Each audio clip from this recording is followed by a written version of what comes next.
Okay. Come on. Come on. I know you want to load. Go on. Alright, good. Fantastic. We are there. Alright, Weird. instead of recording, I'm just going to do a live stream and then save it later. Hey, that Alrighty. works for me. Works well enough. Alright, so... I think less like a companion system and a more of a way to like keep the party moving. Yeah. Okay, okay. I believe that was brought up in the past by Regis. Maybe?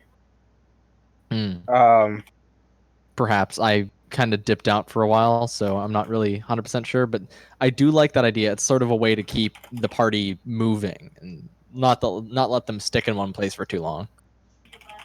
It's interesting. I like it.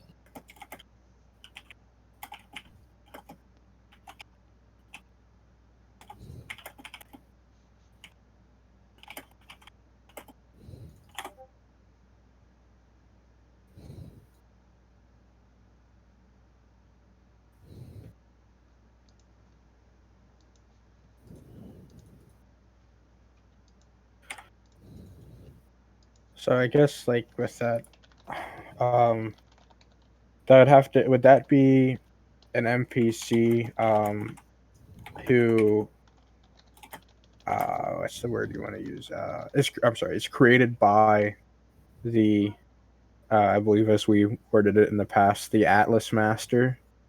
Yeah, I would say so.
I like that. I like that a lot.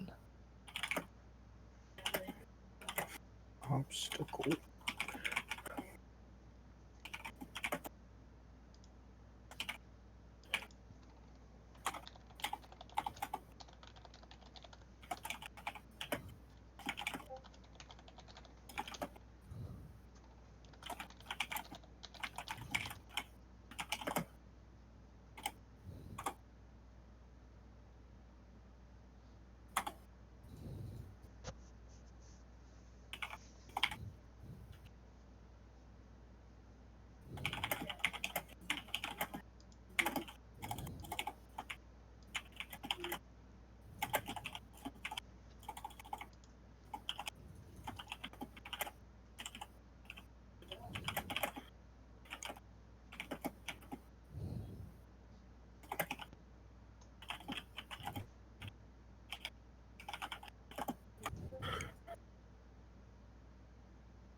Okay. Now, would this be, I wonder, a character that is ultimately under leveled um, compared to the party as to not destroy you? I feel like, They could be either underleveled or they could be overleveled to the point where it forces the party. okay, okay, yeah, that makes sense. Like I'd say in terms of like D&D, they'd be like if the party's level 1, they'd be like level 5 or level 10 to like really make it so that they're hard to beat, and when they finally do beat them, it's all the more, like holy shit, we beat this thing that's been like hurting us for so long. Tormenting us. Yeah, like this thing has been the cause of like, a major NPC death. Like you killed our favorite NPC, you almost killed us 30 times. Tell us why, or don't, and just die. I think that'd make for very interesting story bits. Yeah, I think it would. It would definitely, um, it definitely would give them definitely an interesting dynamic because like I'm trying to think of like with D&D, there isn't like a nemesis mechanic in there. It's you come across the party and the GM determines, hey, this guy's a bad guy. You know, Yeah. there's seldomly a dynamic about it. Like, sometimes you have conversations with the enemy, but ultimately the enemy will try to kill you. Like that's usually how it goes. Yeah. So at least with this, like you said, it keeps the party moving. Um,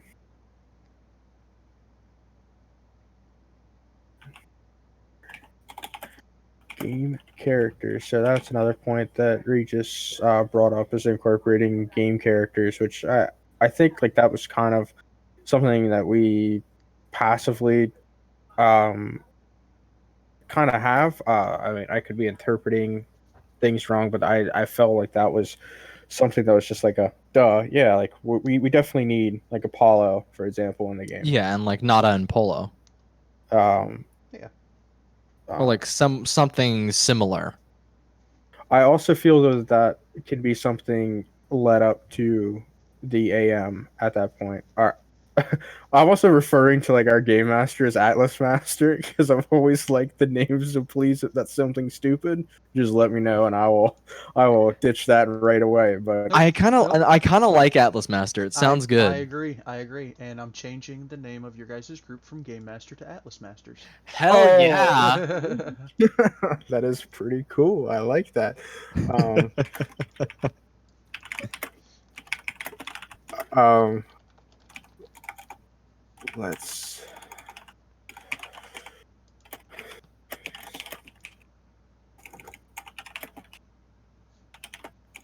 So with the game characters, sorry, typing and talking is gonna be such a pain for me because I cannot multitask like that. Even at work, when I'm on a phone call, I gotta stop what I'm saying and just type it out. So with game characters in the game, um, I like it, and I think it should go twofold here. One, we mentioned forever ago, in a past meeting that ultimately the story will be driven by the AM. Like that is their job to determine it. We will of course make mock up sessions so that way it gives players something easy to start with. Um, but players can go in and out of the No Man's Sky time frame, right? Like we don't really have a definitive time frame in No Man's Sky other than it was after like this collapse, if you will. I'm not too well versed on the story, regrettably. Um, but I mean, what's to say like an Atlas Master won't go back to when the Gek were the warlike creatures, and they were destroying the worlds and like the Korvax are being enslaved and stuff like that. Yeah, the first spawn. Yeah. Yeah. Yeah. So I definitely think that like uh now he's confused why he's the Atlas Master. um um so hey, it's I definitely don't want to prevent that. And so I would say with in terms of incorporating game characters, do we say that that's a firm thing, or do we say that that is something that's optional to the AM? I think it should be optional, but there should also be like a component where it's actually like useful.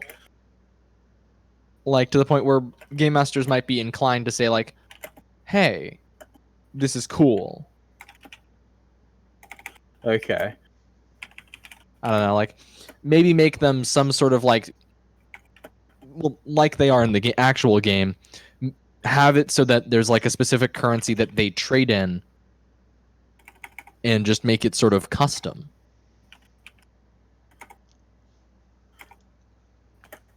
I don't know, maybe like a plentiful resource that only they trade in. Right.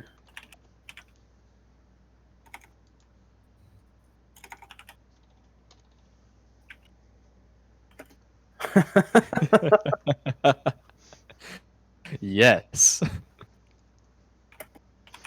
Yes, S-class that.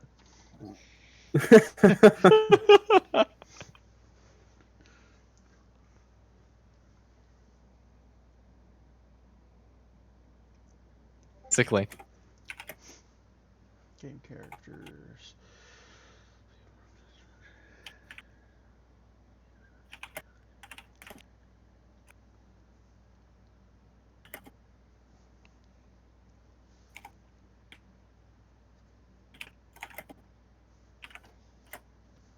Was Apollo and all of them were they around during the?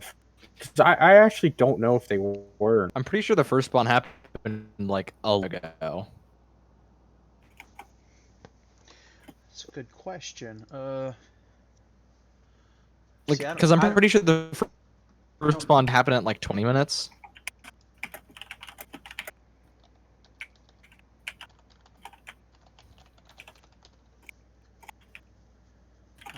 let's see.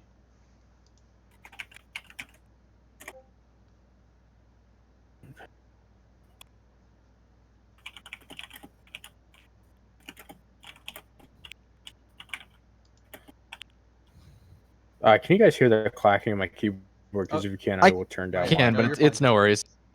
Okay, all right.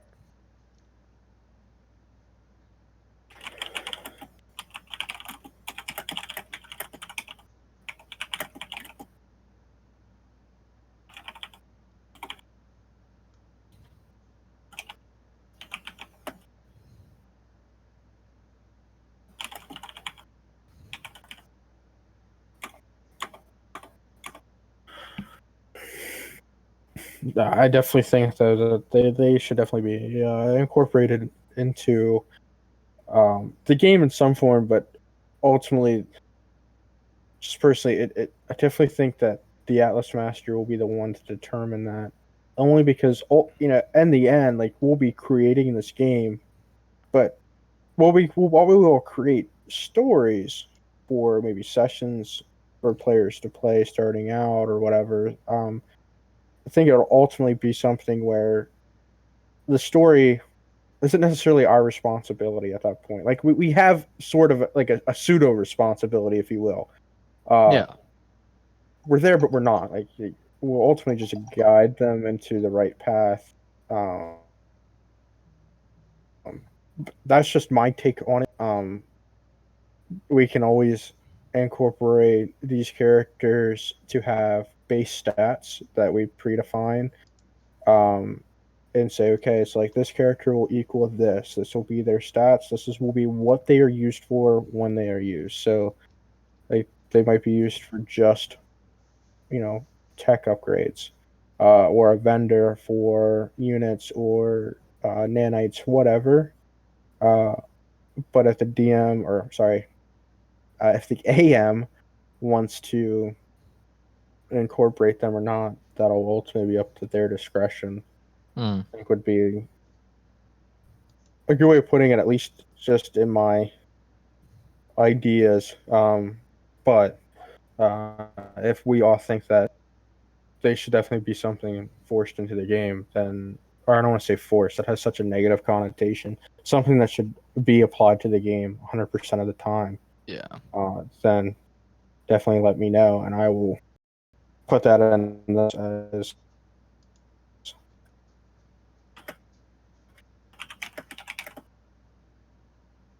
I don't know. I guess I don't necessarily think that they should be like a necessary part of the game. I just feel like it should sort of be like the modules like Curse of Strahd, the Sunless Citadel, stuff like Okay.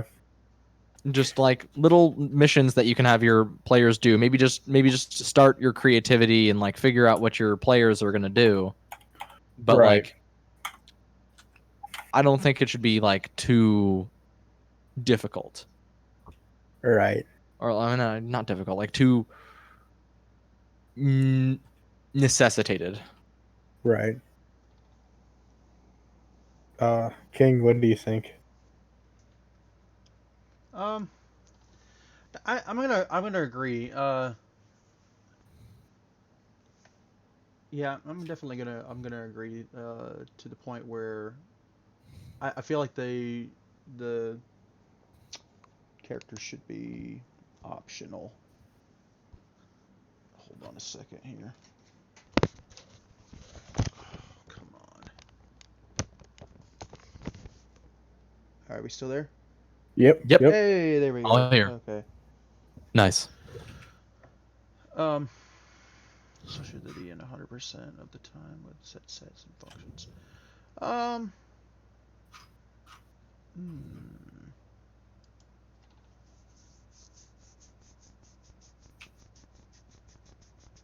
That's a good question. Um,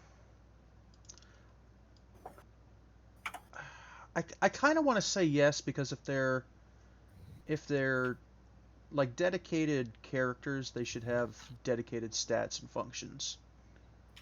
Yeah. Okay. Um, Like if they're, major story characters, Yeah. they should have, dedicated stats and stuff.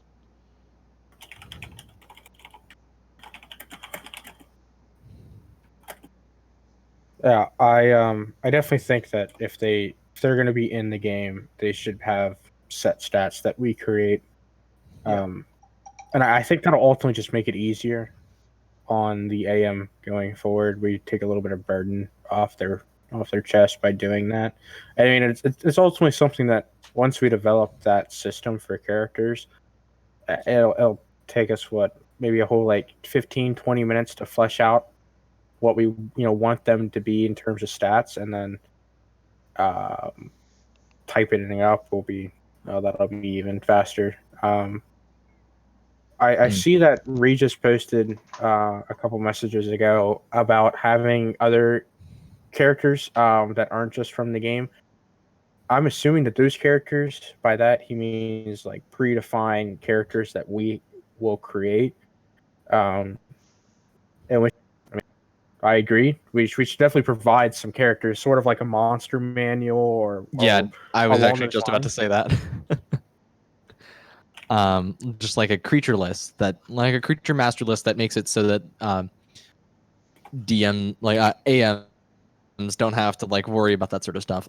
On top of that, I feel like making a system better than the challenge rating system might be helpful, just because CR is difficult to calculate. So just figuring out something that's easier to I don't know if it's even possible, but just something easier to sort of understand for AMs.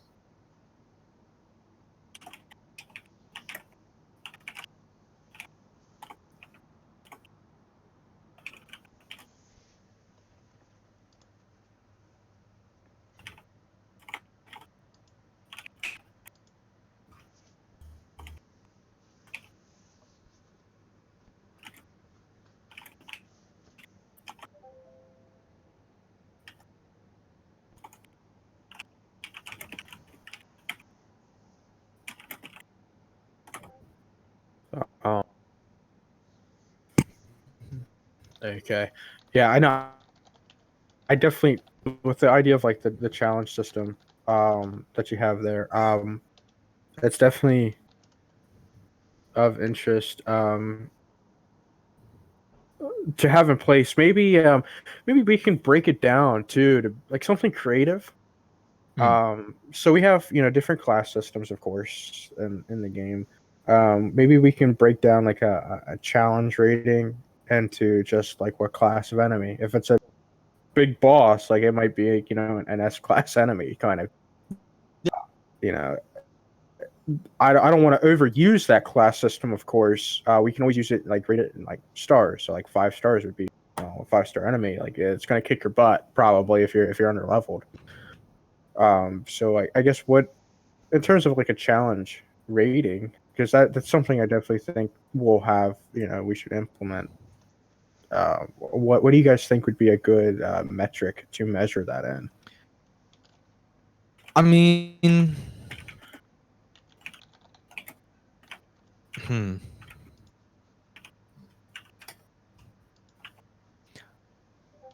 A lot of the trouble is I think it's hard to list a metric for enemies, especially because well, metrics for enemies are difficult because when the like amount of people vary, Right. it becomes more difficult. Like I think maybe the star system, like the starring system, like 5 stars is super difficult, 6 stars is like insanely difficult, 1 star is like a piece of cake because that's how you deal with mercenaries in the game. Right. Oh yeah, you're Um, right. You're right. Yeah, yeah, yeah. but like aside from that, I'm not really certain because not even Uh, I don't know. It's difficult to do that because of the variation in like each individual's party. right. So I guess like my take on that is if we introduce a challenge rating like that, it is difficult to gauge, but so we say it's a 5-star enemy. You know, they're the biggest of bad. Yeah. We can always put in a key like, hey, if they're 5-star, maybe recommended level for the characters would be level whatever. Yeah. It's a 1-star enemy, that's a thing. So I guess like how I'm seeing it is breaking it down. So if it's 5 stars total, 1 and 2 are going to be fairly early. 3 and 4 middle game. 5 late game. Like 5 is, if Yeah. they're seeing 5-star enemies constantly, well that should tell them like they're low. And of course, AMs are going to create their own characters. They're and enemies and things like that, and rate them. Like my DM that I play with now, I don't think he uses like a single monster from D&D that's in the monster manual. I'm pretty sure he takes it, he looks at it, and bases something around it. So you might take like an extremely difficult enemy, but baby and you make it into something. It's, I guess like if we were to use a metric, a wild 5 years. Oh, Yes, this crow is able to fly in space and just tears apart everything. It's the king of crows. It flies into your spaceship with it tears apart the hull.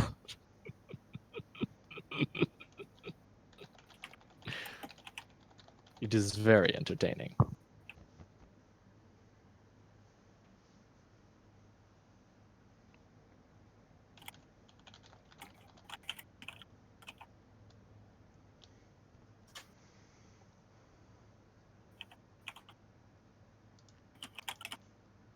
I gotta copy and paste that into here. I don't type it twice.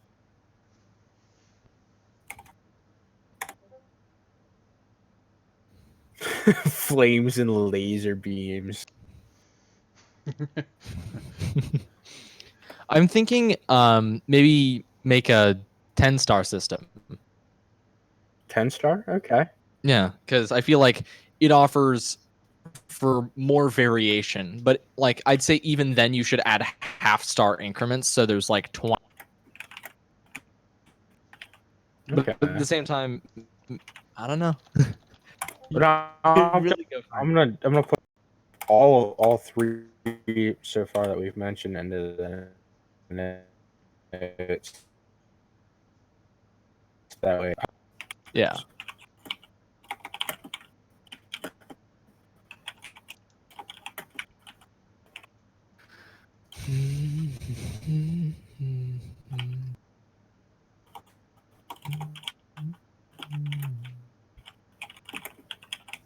I definitely think that we system though, only because as Nova pointed out, they already use a star system when it comes to and even when it comes to achievements. Yeah. You try an extra star. I love that. I think like, that's such a to the game that players who actually have played look at it and go, oh, hey, that's a great idea. And even if players who don't realize what we're referencing with that, it's still an easy enough metric to be like, oh, I can pick up on that. It's not a full. Yeah. So I definitely like all of that.